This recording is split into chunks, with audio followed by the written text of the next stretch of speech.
Гласные в международном фонетическом алфавите. Зачем нужен МФА? Бернард Шоу очень увлекался фонетикой. У него есть пьеса «Пигмалион», где профессор фонетики Хиггинс обучает уличную цветочницу аристократическому произношению и на светском приеме представляет ее как герцогиню. Одним из прототипов главного героя был выдающийся английский ученый Генри Свит, человек, который научил Европу фонетике. Одна из главных его научных заслуг – это создание фонетического алфавита для английского языка и затем участие в разработке международного фонетического алфавита – МФА, пригодного для любого человеческого языка. Профессор Хиггинс в Пигмалионе был способен по акценту определить место рождения человека с точностью до 6 миль и мог научить другого любому произношению. Каждый человек может приблизиться к уровню профессора благодаря международному фонетическому алфавиту. Поскольку МФА предназначен для любого языка, в нем 107 букв. Однако это вовсе не означает, что необходимо выучить все. Достаточно разобраться только с теми, которые используются в том языке, которым вы занимаетесь. Но самое главное – понять принципы построения МФА, потому что они объясняют, какова техника произношения тех или иных звуков речи. МФА использует символы латинского и греческого алфавитов, а также очень много перевернутых букв.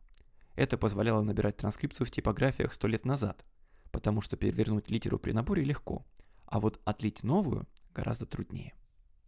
Артикуляция гласных. Знакомство с МФА проще всего начать с гласных, потому что их гораздо меньше, чем согласных, они гораздо менее разнообразны и поэтому легче для понимания. На характер звучания гласного влияют три основных органа. Это язык, губы и мягкое небо. Наш рот трехмерный. Но правая и левая половины симметричны, то есть язык может двигаться в двух направлениях – по горизонтали, вперед-назад, и по вертикали, вверх-вниз. Высота положения языка определяет подъем, или закрытость и открытость гласных. Если подъем верхний, то гласные будут закрытыми, например, «и». Если подъем нижний, то гласные открыты, например, «а». Когда язык находится впереди, то есть ближе к зубам, это гласные переднего ряда или просто передние гласные, например, «и». Когда язык оттянут назад, это задний ряд или задние гласные, например, «у». У губ есть два принципиальных положения. В одном случае губы не вытягиваются вперед, а могут даже растягиваться в улыбку. Так получается неогубленные гласные, например, «и».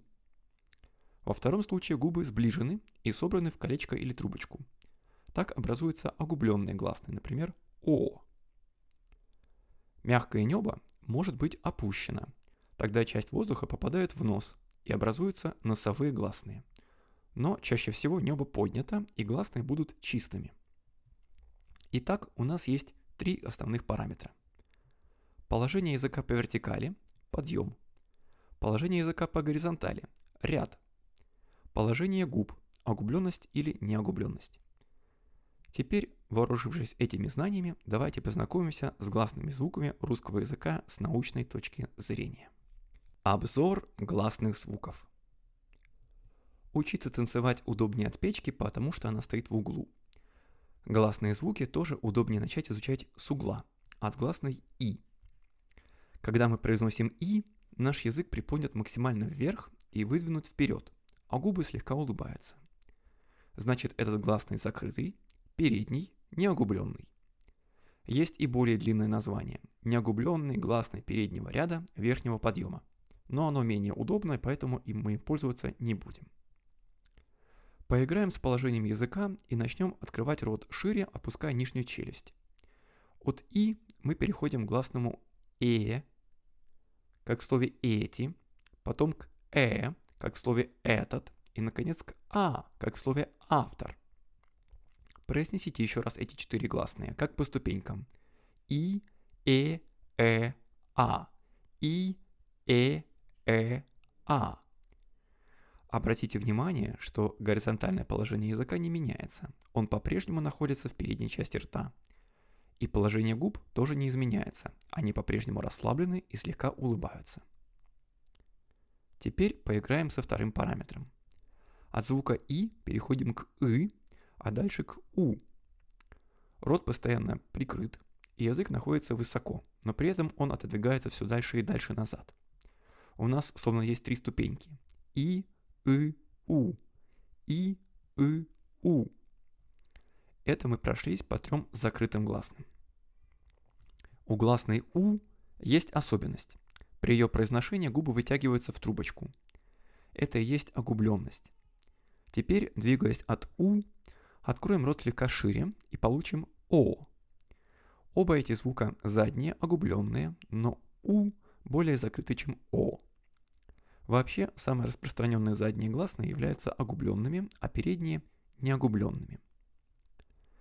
Если мы добавим огубленность к звуку и, то получим ü. Этот звук есть во французском языке, как в слове tu, и в немецком, как в über. Чтобы подчеркнуть контраст между и ü, звук и произносится в этих языках с более широкой улыбкой, чем в русском. Мы насчитали 4 ступеньки для вертикального положения языка, 3 ступеньки для горизонтального и 2 варианта огубления. Итого 4 умножить на 3 умножить на 2 – 24 возможных гласных. На самом деле 2 из которых не используются, поскольку в них нет практической необходимости.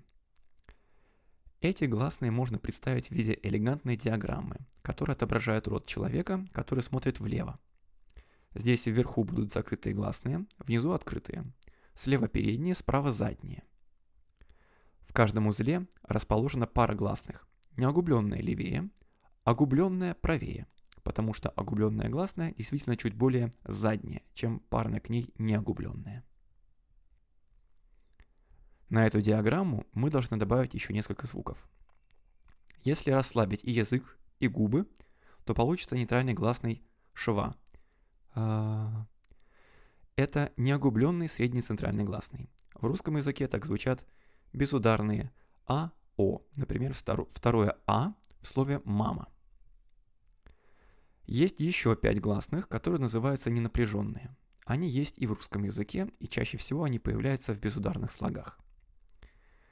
Рядом с гласным «и» находится ненапряженный «эй». В русском языке так звучат безударные «и», как в слове «лиса». И мы не обращаем внимания на разницу «и», «ы». Зато, например, в украинском или английском такой контраст очень важен, и эти звуки записываются разными буквами.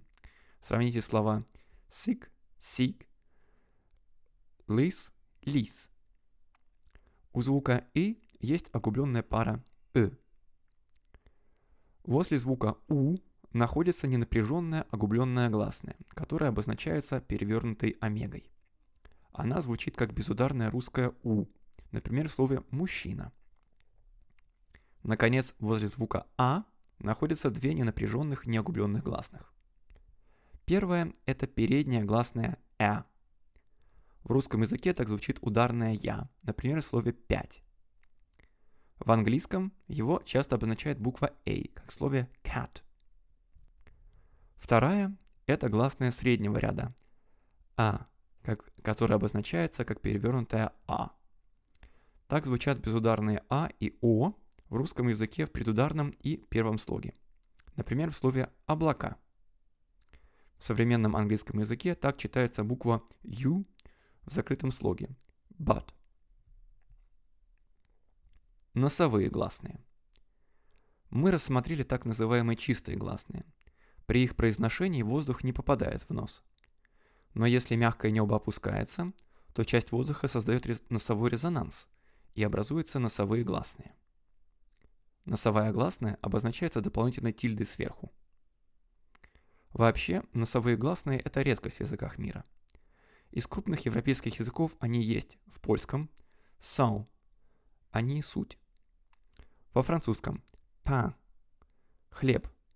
В португальском – vim, я пришел. Итоги. На звучание гласного влияют 3 основных органа. Это язык, губы и мягкое небо. У нас есть 4 основных параметра. Положение языка по вертикали – подъем, по горизонтали – ряд, положение губ – огубленность или неогубленность, положение мягкого неба – чистые или носовые гласные. Разумеется, во рту нет фиксированных ступенек, и жестких границ между звуками тоже нет. Звуки каждого языка и акцента немного смещены относительно идеальных позиций на диаграмме, однако гласные любого языка можно описать при помощи МФА, и можно научиться их правильно произносить, даже для датского, в котором 26 гласных. И, конечно же, реальные языки не используют все гласные МФА сразу. В следующих выпусках мы поговорим о том, как читать диаграммы гласных для любого языка. Затем мы доберемся до согласных и узнаем, какие языки используют звук «пррррр», которым кучер останавливает лошадь, и какой звук встречается только в шведском языке. Впереди еще много интересного. Изучайте фонетику.